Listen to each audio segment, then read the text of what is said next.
Hai sobat horor, ketemu lagi di Awan Cerpen. Semoga kalian sehat ya.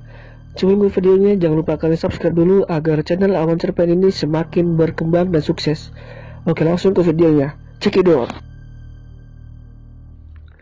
Cerita ini dari cerpenmu.com karya Suarsono yang berjudul Angkot Hantu.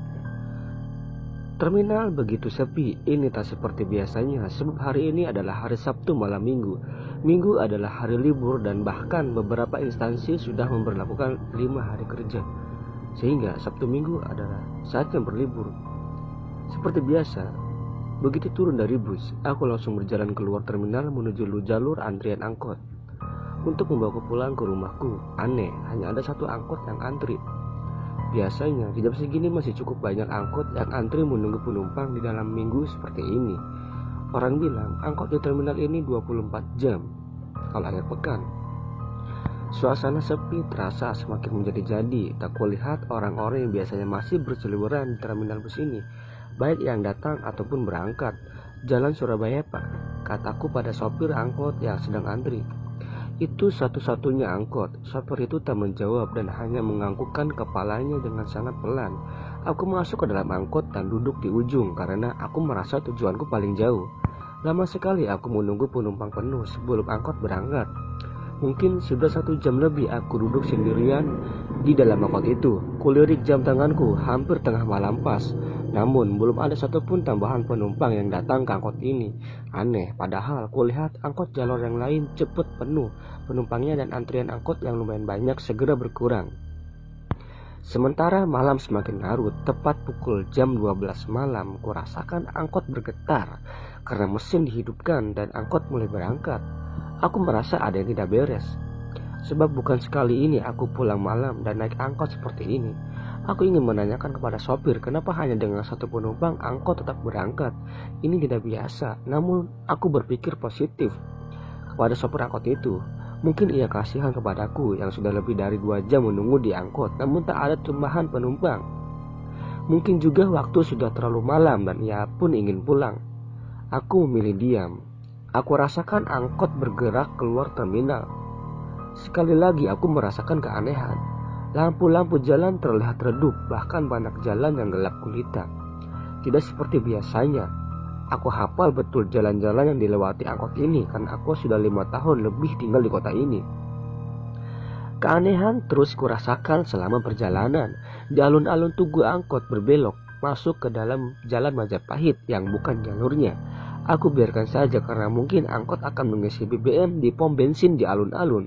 Namun sebelum jembatan Kali Berantas, angkot berhenti dan naiklah 2 penumpang. Alhamdulillah ada teman batinku. Saat angkot sudah berjalan, aku baru ingat kalau angkot ini berhenti tepat di depan sebuah makam di seberang jalan. Ya, mungkin yang naik adalah teman atau keluarga si sopir angkot. Di dalam angkot 2 orang itu tak berbicara sama sekali. Lalu sama-sama aku mencium bau kembang Kamboja. Waduh, ini angkot hantu, kataku dalam hati. Dan terpaksa aku membuka mata batinku. Ternyata 2 penumpang yang barusan naik tepat di depan mataku adalah 2 pocong. Mereka berdua sekarang sedang memandangku. Aku terpaksa menyapanya dengan mengangkat tangan. Mau kemana, tanyaku. Ke Jalan Jakarta, jawabnya. Tak berapa lama kurasakan angkot sudah berhenti di perempatan Jalan Surabaya. Aku turun, keluar dari angkot itu lalu berjalan ke pintu depan setelah berhenti dan memberikan ongkos ke supirnya. Dengan selebar uang 10 ribuan, aku akan memberikan uang itu kepada sopir dan aku berniat tak meminta susu karena cuma aku penumpang yang paling jauh dari terminal. Kulihat sopir itu mengarahkan pandangan keluar mobil sebelah kanan. Dia tidak melihatku. Ini Pak ongkosnya, terima kasih, kataku sambil menyodorkan tanganku yang menjepit uang 10 ribu. Iya, jawabnya sambil menoleh kepadaku. Astaga, kataku pada diriku sendiri. Aku sedikit terkejut, tapi aku tak takut sebab aku sudah biasa ketemu hantu. Wajahnya ternyata menyeramkan, matanya merah menyala. Terima kasih ya, kataku lagi sambil menaruh uang di dashboard. Aku lihat angkot melaju lagi, meneruskan rutenya. Hanya satu kedipan mata, angkot itu telah lenyap dalam pandangan mataku. Mereka telah pergi entah kemana, aku tak tahu. Dimensi waktu seolah tak berlaku lagi bagi mereka. Aku menggosok wajahku sambil berdoa. Selain itu, dunia nyata setelah datang lagi kepadaku. Jalan Surabaya tidak suram lagi. Lampu-lampu jalan menyala bendera, meskipun sudah lewat tengah malam. Tempat ini belum sepi. Warung malam di depan kampus kulihat masih buka, dan ada beberapa pengunjung. Baru pulang bro, sapa teman kuliahku. Iya, ambil jatah, jawabku. Kamu kok bau kembang Kamboja bro? Kata temanku. Masa sih? Iya kayaknya, kata pemilik warung, Pak Bejo. Aku cerita ya, tapi jangan takut. Aku tadi naik angkot hantu, kataku. Sudah, jangan teruskan ceritanya, potong temanku. Lalu Pak Bejo mendekati aku dan membisikkan sesuatu di telingaku. Ada 2 pocong di luar, katanya menunggu kamu. Rupanya Pak Bejo juga bisa melihat dan berkomunikasi dengan makhluk tak kasar itu. Waduh, jawabku. Aku bingung harus bagaimana, namun tetap aku temui mereka. Ngapain ngikutin aku, tanyaku. Aku takut pulang, jawabnya. Waduh, kalian ini hantu macam apa sih?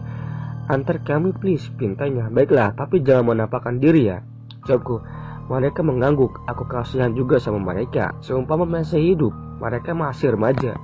Dengan meminjam motor Pak Bejo, kubonceng mereka berdua dan aku antar mereka pulang ke rumahnya di Jalan Jakarta. Terima kasih ya, warungku semakin laris sejak motorku kau pinjam untuk ngantar 2 temanmu, kata Pak Bejo. Suatu saat ketika aku mampir ke warungnya, hush, mereka bukan temanku, jawabku. Hehe.